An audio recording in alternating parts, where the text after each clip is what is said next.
Welcome for DR Education Point. Today discuss the most important reactions, beta elimination reactions and Sadgep rules. इस reaction में बेटा हम बनाने वाले हैं कि किस तरीके से बीटा एलिमिनेशन कार्बन कौन सा होता है, अल्फा कार्बन कौन सा होता है और एलिमिनेशन होता क्या है, एलिमिनेट का मतलब क्या होता है और ये किस में हेल्प करता है और बनाता क्या है। मैं आपको बता दूं बेटा, ये हमारा हाइड्रोकार्बन बनाता है, हाइड्रोकार्बन में एल्कीन बनाने में हेल्प करता है। याद रखिएगा, एल्कोहल से या हेलो एल्कीन से ये एल्कीन बनाने में हेल्प करेगा। They are most important name reactions और most important reactions for the conversion point of view, so that the beta elimination reactions. बेटा बीटा एलिमिनेशन रिएक्शंस में मैं आपको दोनों तरीके से बताऊंगा कि किस तरीके से हमारी रिएक्शंस होते हैं। देखिए मैंने ले लिया यहाँ पर हेलो एल्कीन, जैसे CH3 CH2 और X ले लिया मैंने यहाँ पर। क्या ले लिया? X ले लिया। X का मतलब हेलोजन ले लिया, या क्लोरीन ले लो, ब्रोमीन ले लो। चलो मैंने क्लोरीन ले लिया यहाँ पे, तो ये बन गया 1 क्लोरो इथेन। क्या बन गया? 1 क्लोरो इथेन। अगर मैं इसकी रिएक्शन कराता हूं एल्कोहिक KOH के साथ, किसके साथ कराते हैं? एल्कोहिक KOH। किसके साथ? एल्कोहिक। ये बात याद रखने की है, मैं आपको यहाँ पे हिंट बता रहा हूं कि अगर हम इसको एल्कोहिक KOH के साथ कराते हैं तो हमारा एल्कीन बनेगा। अगर हम इसको एक्वस KOH के साथ कराते हैं, किसके साथ कराते हैं? एक्वस KOH के साथ कराते हैं तो हमारा एल्कोहल बनता है। क्या बनेगा? एल्कोहल बनेगा। तो देखिए बेटा, हमें यहाँ पे क्या होगा, एल्कोहिक KOH के साथ करा रहे हैं तो हमारा बन के आ जाएगा CH2 डबल बॉन्ड CH2। तो यहां से निकला क्या है? KCl निकला है, प्लस में हमारा यहाँ पे वाटर निकल गया है। अच्छा, आप कहोगे सर इसमें एल्कीन बना, क्या बन गया? एल्कीन यानी कि ईथीन, यानी कि अनसैचुरेटेड कार्बन बनते हैं। यानी कि ये रिएक्शंस एक अनसैचुरेटेड कार्बन फॉर्म करने में हेल्प करती है। क्या करती है? एक अनसैचुरेटेड कार्बन को फॉर्म करने में हेल्प करती है। तो मैं आपको बेटा कुछ इंपोर्टेंट बातें बताता हूं इसके अंदर, जो सबसे मेन चीज है। देखिए बेटा, जहां पर हमारा फंक्शनल ग्रुप जुड़ा होता है, यानी कि जो फंक्शनल ग्रुप जुड़ा होता है, उस कार्बन को अल्फा कहते हैं। मैंने आपको पहले भी डिस्कस किया है कि अल्फा कार्बन, मैंने आपको एल्डोल कंडेंसेशन में भी बताया था कि अल्फा कार्बन कौन सा होता है, बीटा कार्बन कौन सा होता है। तो जिससे फंक्शनल ग्रुप जुड़ा होता है वो हमारा कौन सा होता है? Alpha carbon. उससे अगला कार्बन जो होता है वो हमारा बीटा कार्बन होता है। उससे अगला कार्बन जो होता है वो हमारा गामा कार्बन होता है। अल्फा, बीटा, गामा और फिर डेल्टा, ये हमारे कार्बन एटम्स होते हैं बेटा। तो हमें ज्यादा नहीं, हमारी बीटा एलिमिनेशन रिएक्शन है, वैसे बेटा अल्फा एलिमिनेशन भी होती है, बीटा एलिमिनेशन भी होती है, गामा एलिमिनेशन भी होती है।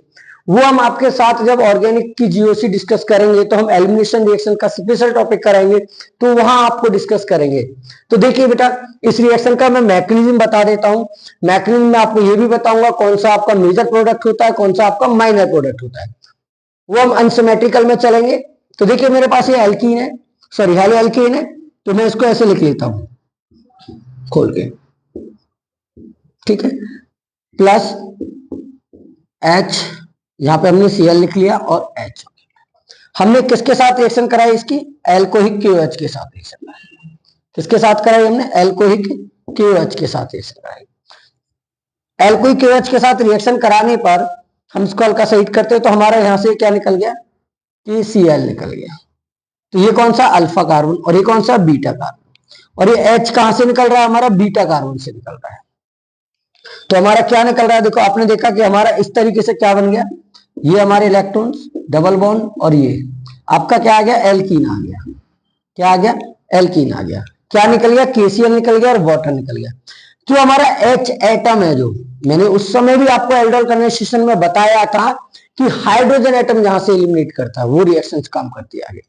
तो हमारा यहां से हाइड्रोजन किससे निकल रहा है? बीटा से निकल रहा है। किससे निकल रहा है? बीटा से निकल रहा है। तो ये रिएक्शन क्या कहलाएगी? बीटा एलिमिनेशन रिएक्शन कहलाएगी। क्या कहलाएगी? Beta elimination reaction. क्योंकि because we have hydrogen atom, क्योंकि हाइड्रोजन एटम आर एलिमिनेट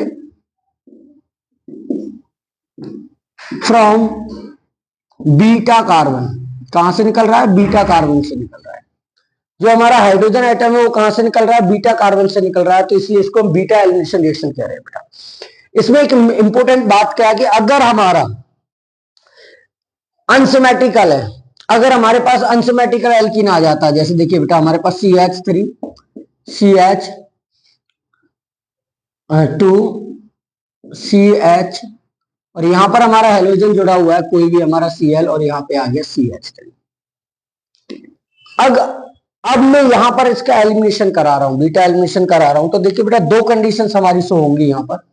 अगर मैं इसके साथ कराता हूं तो देखिए एल्कोहलिक KOH के साथ करा रहा हूं मैं, एल्कोहलिक KOH के साथ रिएक्शन करा रहा हूं, तो हमारे पास दो प्रोडक्ट होंगे। तो ये अल्फा हो गया, तो ये भी बीटा है और ये भी क्या है, बीटा है। तो इसमें दो बीटा कार्बन है, क्या है, दो बीटा कार्बन। तो हमारे पास एक प्रोडक्ट तो हमारा ये बन के आ जाएगा CH2 और CH और CH3। एक प्रोडक्ट हमारे पास ये बन के आएगा CH3 CH2 और CH डबल बॉन्ड CH2। ये क्या है हमारा ब्यूट ट्वीन, और ये क्या है हमारा ब्यूट 1 इन बेटा। तो बात आती है इनमें से मेजर प्रोडक्ट कौन सा बेटा। इनमें से जो ये मेजर प्रोडक्ट है जो हमारा वो ये है, ये क्या हमारा माइनर प्रोडक्ट है। कौन सा प्रोडक्ट है, माइनर प्रोडक्ट है बेटा। ऐसा कारण ऐसा है क्या, ये हमारा मेजर प्रोडक्ट है और वो हमारा माइनर प्रोडक्ट है। याद होगा मैंने आपको एक चीज बताई थी, कार्बोकेटाइन। क्या बताया था, कार्बोकेटाइन स्टेबिलिटी, कार्बोकेटाइन स्टेबिलिटी बेटा। देखिए मैं वो आपको एक्सप्लेन करना चाहता हूं।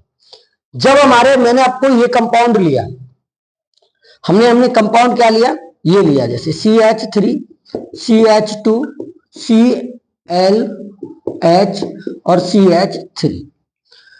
अगर मेरा यहां से Cl, अगर मेरा H यहां से निकलता है, अगर मेरा H इस कार्बन से निकलता है, तो ये क्या होगा, दो कार्बन कंपाउंड फॉर्म होंगे, दो स्टेबिलिटी आएंगे। देखिए CH3, अगर मेरा H इस कार्बन से निकलता है, इस बीटा कार्बन से निकलता है, इधर वाले से, ये भी हमारा बीटा कार्बन है, ये हमारा अल्फा कार्बन है। अगर हमारा यहां से निकलता है तो एक कार्बोकेटाइन हमारा यहां फॉर्म होता है, देखिए CH और CH। आप इसमें देख रहे हो दोनों सेकेंडरी कार्बोकेटाइन है। और अगर हम इसमें जाते हैं, हम इसके अंदर जाते हैं, तो हमारा यहां पर एक सेकेंडरी और एक हमारा प्राइमरी कार्बोकेटाइन मिलता है। तो आपको पता है कि सेकेंडरी कार्बोकेटाइन है वो मोर स्टेबल होता है देन प्राइमरी कार्बोकेटाइन। तो इसमें क्या है, हमारा सेकेंडरी कार्बोकेटाइन आ रहे हैं, क्या आ रहे हैं, सेकेंडरी कार्बोकेटाइन, सेकेंडरी कार्बोकेटाइन आ रहे हैं बेटा। और इसमें क्या आ रहा है, एक सेकेंडरी आ रहा है, एक क्या आ रहा है, प्राइमरी आ रहा है। ये प्राइमरी कार्बोकेटाइन है, ये हमारा सेकेंडरी कार्बोकेटाइन। तो मोर स्टेबिलिटी कहां होगी, जहां हमारा सेकेंडरी कार्बोकेटाइन होगा। तो ये रूल हमारा क्या कहलाता है, सेट-जैप रूल कहलाता है। क्या कहलाता है, जो हमारी स्टेबिलिटी में, अब आपको पता चल गया होगा ये कंपाउंड क्यों मेजर है, क्योंकि ये क्या है, सेकेंडरी कार्बोकेटाइन स्टेबल है। क्या है, सेकेंडरी कार्बोकेटाइन स्टेबल है, और उसमें इसके दोनों कार्बन एटमों पे क्या आ रहा है, सेकेंडरी आ रहा है। इसी रूल को हम क्या कहते हैं, हम सेट-जैप रूल कहते हैं। क्या कहते हैं, सेट-जैप रूल भी कहते हैं, जो हमारी ये टर्म्स आ रही है। अच्छा, एक इंपोर्टेंट बात है, इस रिएक्शन को dehydro halogenation, dehydro halogenation reaction भी कहते हैं बेटा। डिहाइड्रो हेलोजिनेशन क्यों कह रहे हैं बेटा, देखिए इसमें हाइड्रोजन भी निकल रहा है और हेलोजन भी निकल रहा है। अब देखिए यहां से, देखिए ये क्या निकल गया, हमारा H एटम निकल गया, ये यहां से क्या निकल गया, क्लोरीन एटम निकल रहा है।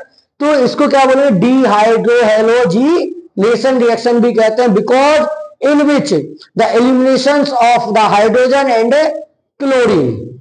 तो ये बेटा कौन सी रिएक्शन थी हमने जो आज आपके साथ डिस्कस की, beta elimination reaction and set-JAP rules, और कैसे हमारा स्टेबल होता है कंपाउंड, कौन सा मेजर प्रोडक्ट होगा, कौन सा माइनर प्रोडक्ट होगा, वो सारी बातें आपको बताई गई।